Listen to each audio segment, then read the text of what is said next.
Ici, nous avons la saucisse de Strasbourg, la saucisse de Montbéliard, la saucisse de Morteau.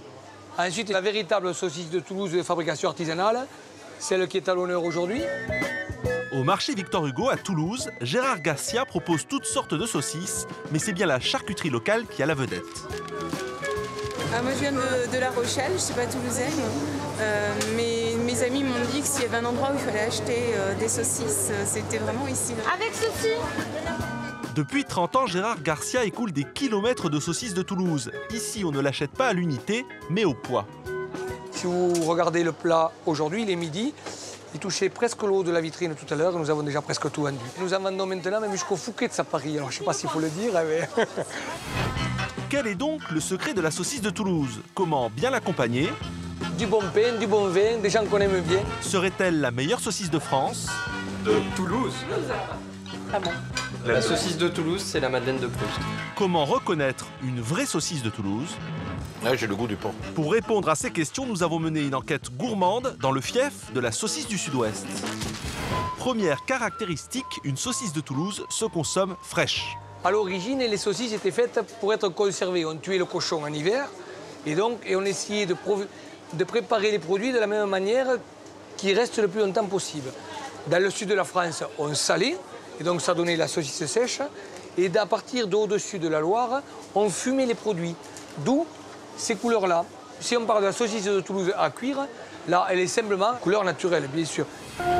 C'est toujours la veille que Guy, le frère de Gérard, fabrique les saucisses pour le marché du jour. Par jour, on fait 100 kilos.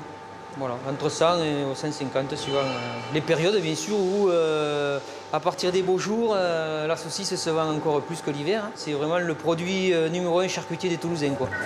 La recette n'a pas changé depuis 50 ans d'entreprise familiale. Donc voilà les 3 morceaux de porc du Sud-Ouest avec lesquels on fait la véritable saucisse de Toulouse. Le jambon, l'épaule et la poitrine. On enlève tous les nerfs, que nous on a cette phase qui prend beaucoup de temps. Mais donc c'est la qualité d'un produit artisanal, quoi. C'est le temps qui fait la différence. Le reste de la recette n'est pas plus compliqué. Donc on y met dans la véritable saucisse de Toulouse que du sel et du poivre. Bien sûr un bon poivre, hein. Nous on utilise le Téléchéri qui vient d'Inde. À peine quelques secondes et la viande de porc fait des petits. C'est un hachage sud-ouest qu'on appelle un hachage grossier, donc on n'a rien à cacher. Cette mixture va ensuite être enrobée dans un boyau de porc. Donc voilà, la saucisse est embossée dans le boyau naturel de porc, de diamètre 28-30. C'est la véritable, sel, poivre, viande de porc du Sud-Ouest, boyau naturel, fête du jour. On respecte, je veux dire, la tradition. Voilà, nos parents faisaient cette saucisse il y a 51 ans, on n'a rien changé, quoi. Protéger la recette de la saucisse de Toulouse, c'est le sacerdoce de celui que l'on surnomme Moustache. Ce restaurateur a déposé l'appellation véritable. On s'est aperçu que saucisse de Toulouse, ça a été un peu galvaudé. Et j'ai voulu imposer une véritable marque, qu'on ait un repère de qualité. Tout le monde ne peut appeler une saucisse de Toulouse. Mais ce que je suis contre, c'est pas qu'ils appellent saucisse de Toulouse, mais c'est qu'ils y mettent tout ce qu'ils y mettent à l'intérieur.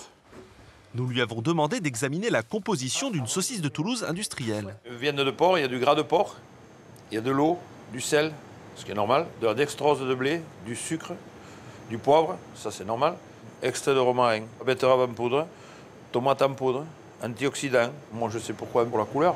Ah, vous avez une chose de naturel, c'est le boyau. Passons sur le grill la saucisse de Moustache, une saucisse de Toulouse achetée à Paris, en charcuterie, et la saucisse industrielle pré-cuite.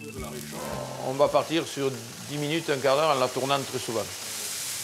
La saucisse de Toulouse ne doit pas contenir d'eau, pas besoin donc de la piquer.